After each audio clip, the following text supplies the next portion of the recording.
ವೀಕ್ಷಣೆಗಾಗಿ ಸನ್ಮಾನ್ಯ ಸಚಿವರು ಕಳೆದ ವಾಹನದಲ್ಲಿ ಇದೀಗ ಸೇರುತ್ತಾ ಇದ್ದಾರೆ.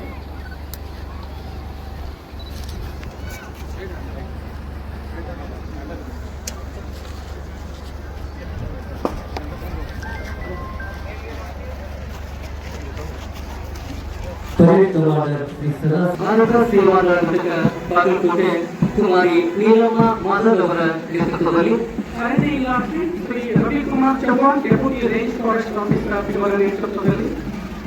ಆದರ್ಶ ವಿದ್ಯಾಲಯ ನವನಗರ ಬಾಗಲಕೋಟೆ ಕುಮಾರಿ ಪ್ರತೀಶಾ ಮೋಶನಮಠಿಯವರ ನೇತೃತ್ವದಲ್ಲಿ ಅಗ್ನಿಶಾಮಕ ಮತ್ತು ತುರ್ತು ಸೇವೆಗಳು ಶ್ರೀ ಪರಶುರಾಮ್ ಲಮಾಣಿ ಅಗ್ನಿಶಾಮಕ ಠಾಣಾಧಿಕಾರಿಗಳ ನೇತೃತ್ವದಲ್ಲಿ ಬಾಲಕಿಯರ ಸರ್ಕಾರಿ ಪದವಿ ಪೂರ್ವ ಕಾಲೇಜು